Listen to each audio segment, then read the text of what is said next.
Bienvenidos a Geolingo Punto de Quiebre, el espacio donde desarmamos el mapa del poder, analizamos sus piezas y denunciamos sus fallas. El primer ministro israelí Benjamín Netanyahu ha declarado públicamente la intención de que las fuerzas militares israelíes tomen el control total de la Franja de Gaza, posiblemente en las próximas semanas del mes de agosto del 2025. Esta declaración, que ha resonado en el mundo entero, podría significar una escalada sin precedentes en un conflicto marcado por la violencia extrema. Es una decisión que podría tener consecuencias catastróficas, y es, también, la puerta de entrada para entender la historia más larga y profunda de este conflicto. Por eso, a lo largo de este episodio, exploraremos los cimientos de esta crisis desde una perspectiva histórica, jurídica, política y moral. Hablaremos del derecho consuetudinario palestino, de la manipulación diplomática de Europa, de la instrumentalización de la religión, del genocidio como práctica de ocupación. Este es un episodio largo, intenso y sin concesiones. Toca las fibras que incomodan, pero, como siempre decimos aquí, la verdad se revela en el punto de quiebre. Comenzamos. Las declaraciones del primer ministro israelí Benjamín Netanyahu han puesto en el centro del debate una intención que muchos temían: la ocupación militar total de la Franja de Gaza. A pesar de que Netanyahu ha intentado matizar esta postura, afirmando que no busca un control permanente ni gobernar el enclave, la posibilidad de que las Fuerzas de Defensa de Israel, FDI, tomen el control total del territorio ha generado una ola de críticas y advertencias. El plan contempla la expansión de operaciones terrestres a las áreas de Gaza que aún no han sido invadidas, incluyendo zonas densamente pobladas y zonas humanitarias donde se han refugiado cientos de miles de palestinos. Esto podría desencadenar una nueva ola de desplazamientos masivos y agravar la crisis humanitaria. La idea principal es establecer un perímetro de seguridad para asegurar que Gaza no pueda volver a representar una amenaza para Israel. Netanyahu ha sugerido que, tras la operación, el control podría ser transferido a fuerzas árabes que no estén vinculadas a Hamás.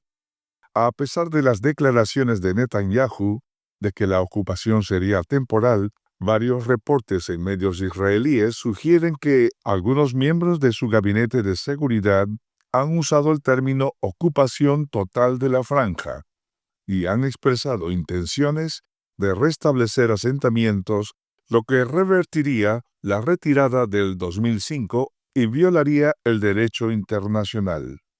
La comunidad internacional, incluyendo a la ONU, ha advertido que una ocupación militar total tendría consecuencias catastróficas para los más de 2 millones de habitantes de Gaza. Muchos países han expresado su rechazo y el plan podría aislar aún más a Israel diplomáticamente. El plan de Netanyahu no cuenta con un apoyo unánime dentro de Israel. Fuentes militares han expresado su oposición a una estrategia de ocupación a largo plazo, advirtiendo sobre las bajas israelíes y la imposibilidad de mantener el control sobre una población hostil. Además, la presión de los familiares de los rehenes y la opinión pública, que en parte se opone a la continuidad de la guerra, añade complejidad a la decisión. El derecho internacional prohíbe la adquisición de territorio por la fuerza y establece obligaciones claras para una potencia ocupante. Una ocupación permanente con fines de anexión sería considerada ilegal, como ya ha sido señalada por la Corte Internacional de Justicia.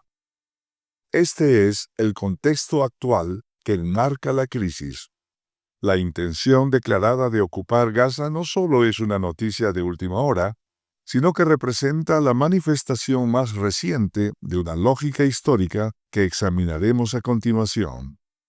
Bienvenidos a Geolingo Punto de Quiebre, un espacio donde el mapa del poder se descompone, se analiza y se denuncia. Hoy presentamos un episodio profundamente necesario.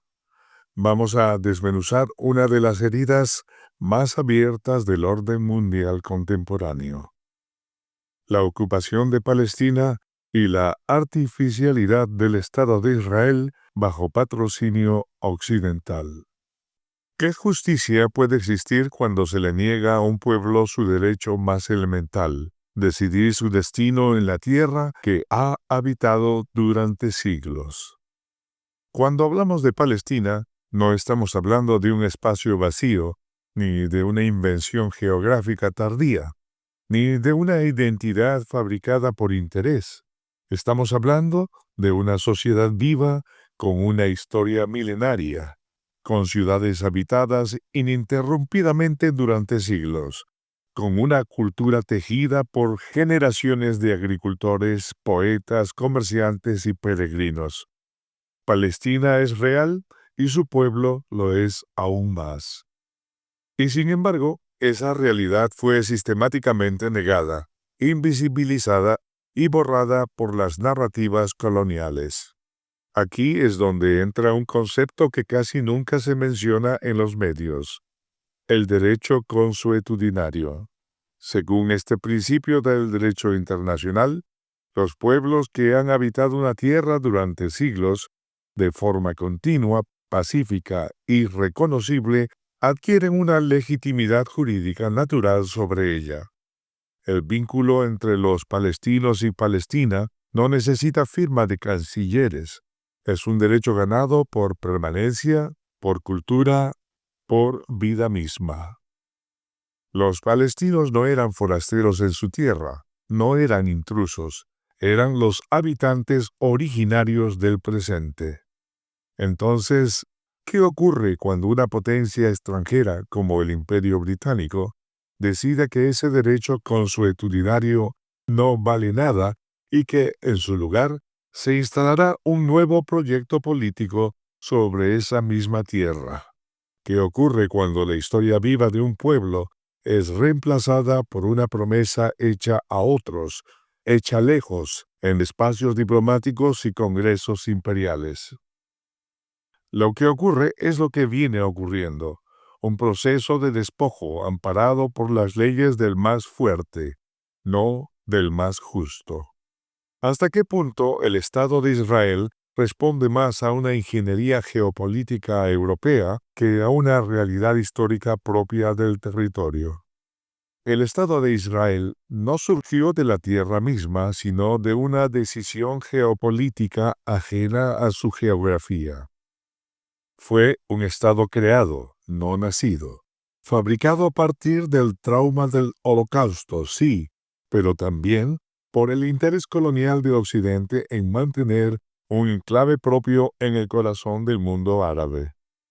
Todo comenzó con la Declaración Balfour de 1917, un documento en el que Gran Bretaña prometía apoyar la creación de un hogar nacional judío en Palestina. El problema: Palestina no estaba vacía y el pueblo palestino jamás fue consultado. La ocupación británica de Palestina tras la Primera Guerra Mundial vino acompañada por una política de doble filo. Por un lado, ofrecía autonomía a los árabes; por el otro, facilitaba la migración sionista. Mientras tanto, la comunidad internacional miraba hacia otro lado. Incluso la Alemania nazi, paradójicamente, facilitó la migración judía palestina mediante el Acuerdo Javara, permitiendo que miles de judíos alemanes se trasladaran con sus activos no a América ni a Europa del Este, sino a la región entonces bajo dominio británico. Con el tiempo se consolidó un proyecto artificial, un Estado diseñado desde Europa para ser europeo en Asia. Y, como todo injerto colonial, no vino en paz. Vino con respaldo militar, con financiamiento exterior y con la firme convicción de que la tierra podía ser conquistada no por derecho, sino por decreto. Los palestinos no fueron expulsados por azar, fueron desplazados por parte de un diseño geoestratégico respaldado por potencias occidentales, y ese diseño continúa hasta hoy. ¿Es válida la utilización de textos bíblicos para justificar la creación del Estado moderno de Israel? Aquí comienza una de las grandes distorsiones del siglo XX. Convertir un libro sagrado en un título de propiedad.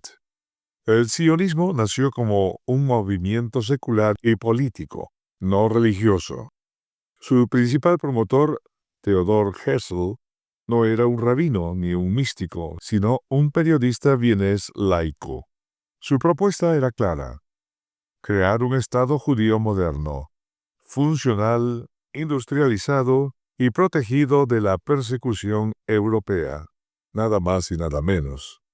En sus orígenes, el sionismo rechazaba la idea de que la religión debía definir el destino del pueblo judío. Pero con el tiempo, y con las guerras, la narrativa cambió. La Biblia fue convertida en argumento de ocupación. Textos escritos hace más de 2000 años, que hablan en lenguaje simbólico y espiritual, fueron utilizados para justificar la apropiación de ciudades enteras, la demolición de aldeas y la construcción de colonias armadas en el corazón de territorios palestinos. La tierra prometida, se decía, es esta. No importa quién viva aquí ahora, no importa cuántos siglos hayan pasado, Dios ya habló. El problema es que eso no es universalmente aceptado ni siquiera dentro del propio judaísmo. Existen comunidades enteras de judíos ortodoxos, como los Neturei Karta y otros movimientos antisionistas religiosos, que sostienen que el Estado de Israel es una blasfemia, que solo el Mesías puede restaurar el reino judío y que los seres humanos no tienen autoridad para hacerlo antes de su llegada. Para estos creyentes, el sionismo es una perversión del judaísmo, una usurpación espiritual. En su visión, el judaísmo es una religión de paz, no de conquista, de pacto, no de ocupación. Y sin embargo, el Estado israelí ha elevado la narrativa religiosa a herramienta de legitimación territorial en contra de los principios más profundos de su propia fe. Cuando se usan escrituras antiguas como justificación de guerras modernas, no se está defendiendo una religión. Se está instrumentalizando su poder emocional para justificar crímenes políticos. La partición de Palestina en 1947 fue un acto de equilibrio diplomático o una jugada diseñada para legitimar el proyecto sionista. En 1947, la Organización de las Naciones Unidas aprobó la Resolución 181, que proponía la partición de Palestina en dos estados, uno judío y otro árabe, con Jerusalén como ciudad internacionalizada. El reparto era desigual. Al nuevo Estado judío se le otorgaba el 55% del territorio, aunque los judíos representaban solo un tercio de la población. El liderazgo sionista aceptó el plan, no porque lo considerara justo, sino porque era el primer paso. El 14 de mayo de 1948 se proclamó el Estado de Israel.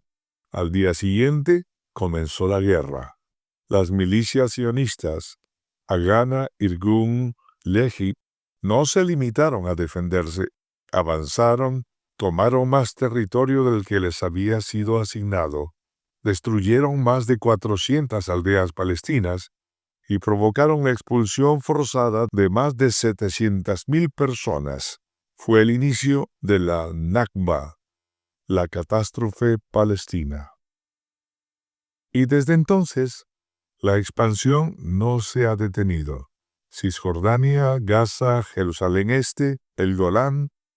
Cada territorio capturado ha sido luego justificado con leyes propias, ignorando la legalidad internacional.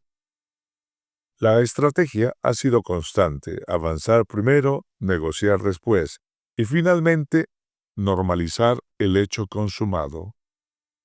No hubo error, no fue improvisación, fue una expansión planificada. Lo dijo claramente Ben-Gurión, el fundador de Israel. Lo importante no es lo que nos den, lo importante es lo que tomemos. La partición de 1947 fue presentada como un gesto de paz, pero en realidad fue una puerta de entrada para una colonización territorial sistemática. La paz no era el objetivo, el territorio sí lo era. ¿Puede alguien que llega último tener derecho a reclamarlo todo sin enfrentar un juicio moral y político? Imagina esta escena. Un grupo humano llega a un territorio en el que otro pueblo ha vivido durante siglos. No llegan como vecinos, ni como huéspedes, ni como aliados. Llegan respaldados por potencias coloniales, armados con discursos mesiánicos, con recursos financieros extranjeros y con un objetivo claro: instalar un nuevo Estado, aunque para ello haya que desplazar a quienes ya están. Llegaron últimos y reclamaron todo. Esa es la paradoja central de la ocupación israelí. El recién llegado se convierte en dueño absoluto. El habitante original es el intruso. Y no estamos hablando de migración espontánea. Estamos hablando de un proyecto organizado, financiado, respaldado, armado y politizado, que se impuso sobre una población nativa despojada de su soberanía. Se habla de conflicto como si hubiese dos bandos equivalentes, pero esta no es una guerra entre dos ejércitos regulares, ni entre dos estados iguales. Esta es una relación de dominio entre el colonizador y colonizado, entre quien tiene el control de las fronteras, del aire, del agua, del comercio y del armamento, y quien apenas sobrevive en su propio suelo. Los palestinos no están exigiendo un imperio, están exigiendo su derecho a existir con dignidad. Y lo más doloroso es que todo este proceso se ha justificado en nombre del sufrimiento pasado, como si haber sido víctima del Holocausto le concediera a alguien la licencia para oprimir. Pero la memoria no otorga privilegios, la memoria impone una responsabilidad ética, no un cheque en blanco. La paradoja es intolerable. Quienes fueron expulsados y deshumanizados ahora practican la expulsión y la deshumanización. Quienes fueron perseguidos por su identidad hoy niegan la identidad del otro. Y todo mientras se presenta ante el mundo una fachada de democracia occidentalizada, escondiendo detrás un régimen de apartheid, segregación y colonialismo militar. ¿Se ha traicionado la memoria del Holocausto al justificar el genocidio del pueblo palestino? El pueblo judío fue víctima de uno de los peores crímenes de la historia: el Holocausto, la Shoah, una maquinaria de exterminio científico, planificado, ejecutado con frialdad burocrática y justificado por teorías raciales.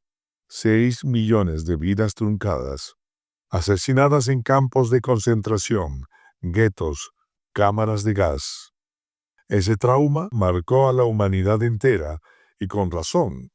El mundo juró: nunca más. Pero hoy, ese nunca más parece tener letra pequeña, porque sí, está ocurriendo otra vez. No en Alemania, no en campos de concentración industriales, sino en Palestina, día tras día, frente a los ojos del mundo. No hay cámaras de gas en Gaza, pero hay niños enterrados bajo escombros. No hay trenes hacia Auschwitz, pero hay ciudades asediadas por drones, sin agua, sin luz, sin hospitales. No hay SS patrullando las calles, pero hay soldados israelíes ejecutando operaciones en campos de refugiados. ¿Y qué dice el mundo? ¿Dónde está la indignación de quienes conmemoran el Holocausto cada año? ¿Dónde está la condena de las élites que dicen defender los derechos humanos? La limpieza étnica no siempre se hace de golpe. A veces es por goteo. Una casa demolida aquí, un niño asesinado allá, un checkpoint que impide llegar al hospital, un misil que cae sobre una escuela. Y lo más devastador es que la máquina israelí actúa con la misma lógica de sus antiguos verdugos. Deshumanizar primero, justificar después.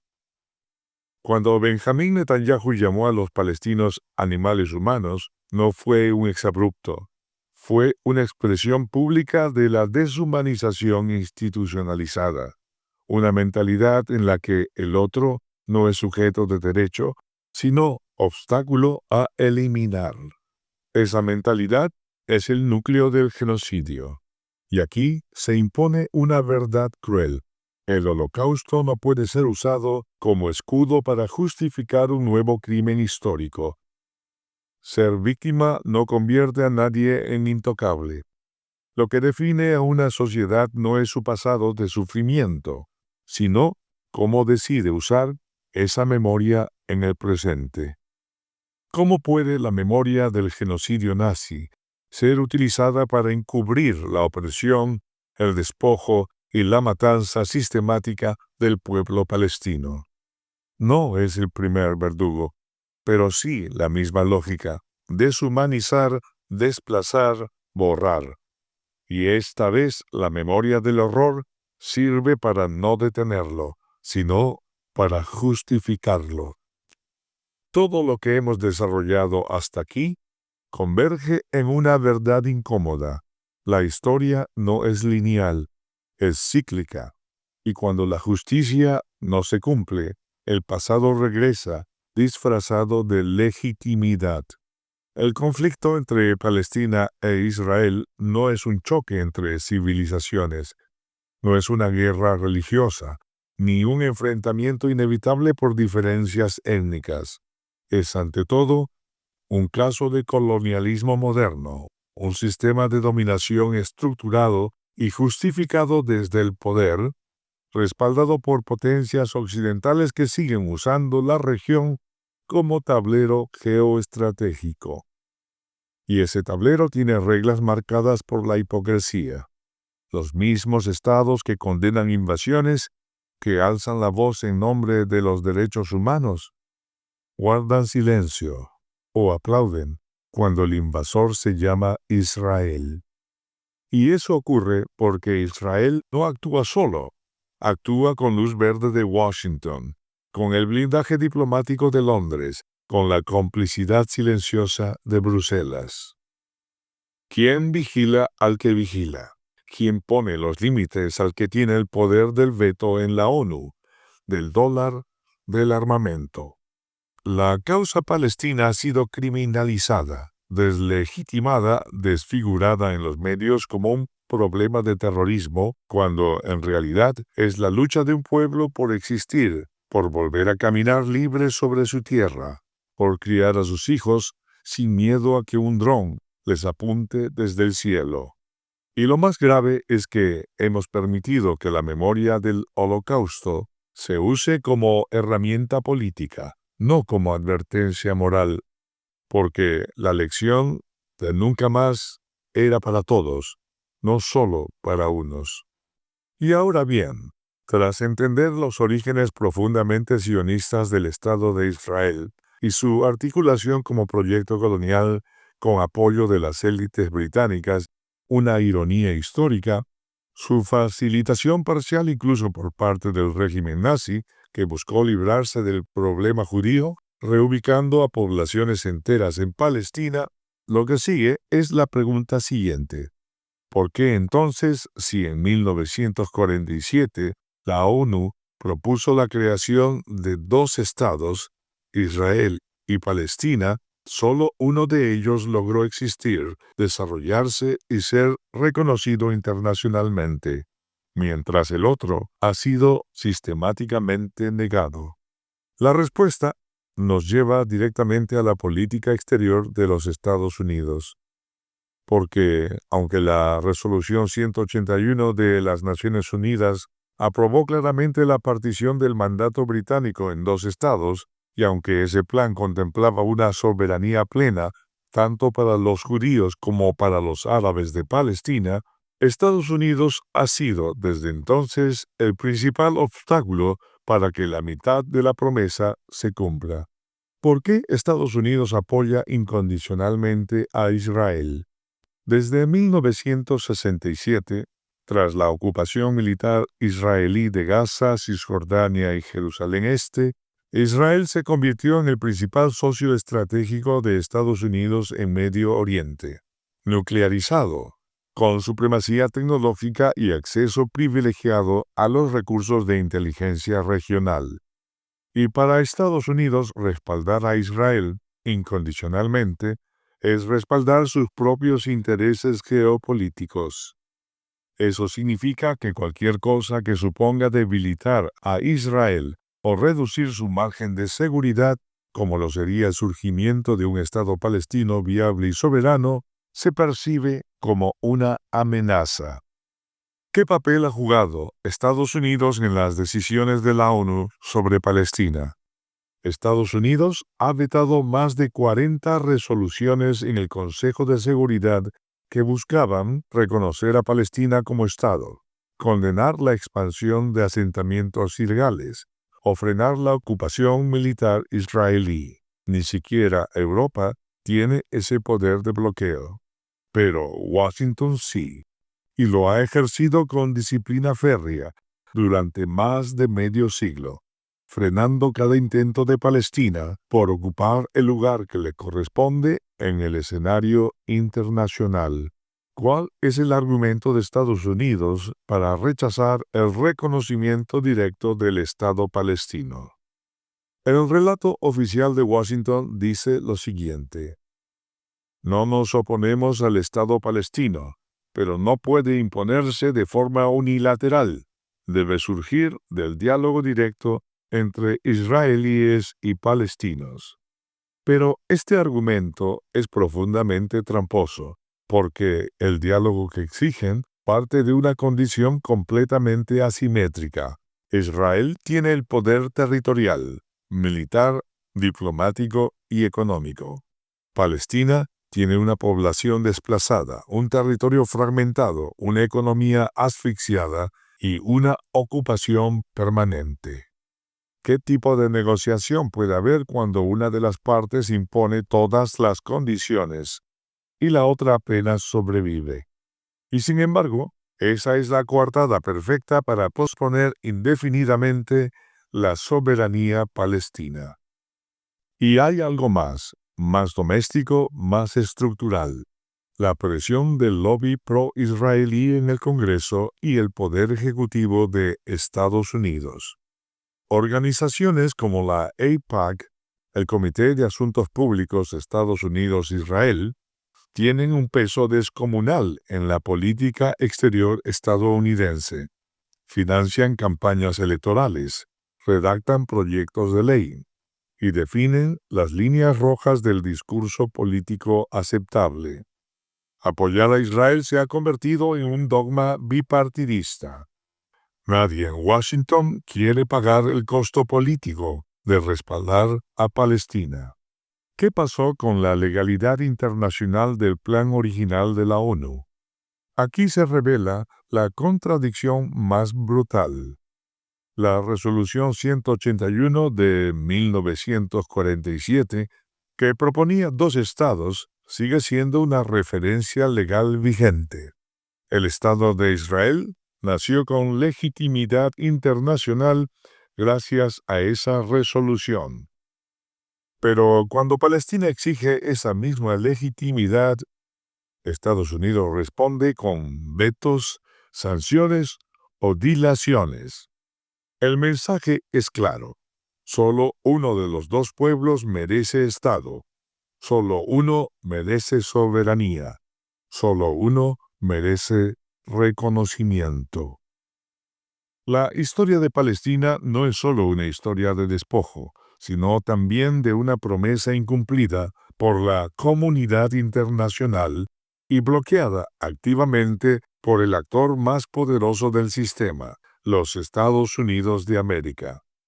Y mientras ese veto estructural persista, camuflado en diplomacia, disfrazado de negociación, el Estado palestino seguirá existiendo como idea, como bandera, como derecho pendiente, pero nunca como una realidad efectiva.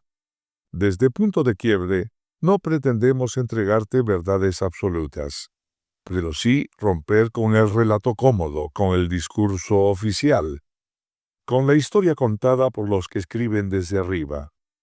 Hoy nos hemos sumergido en una de las heridas más profundas del siglo XX que sigue sangrando en el siglo XXI. Y esa herida se llama Palestina. Un nombre que el poder ha querido borrar, desfigurar, convertir en amenaza, pero que sobrevive en las canciones, en la lengua árabe de una abuela, en la bandera que un niño pinta sobre una pared destruida. Palestina no es solo una geografía, es una memoria viva, un acto de resistencia, un reclamo por dignidad. Quienes llegaron últimos no tienen derecho a borrar la historia de quienes estuvieron siempre. Y quienes usan el dolor para justificar el crimen traicionan no solo a sus víctimas, sino a toda la humanidad. Este ha sido Punto de Quiebre, un episodio difícil, incómodo, pero necesario. No hay paz sin justicia y no hay justicia sin verdad. Nos escuchamos en el próximo episodio, porque hay que seguir hablando aunque el mundo insista en callar.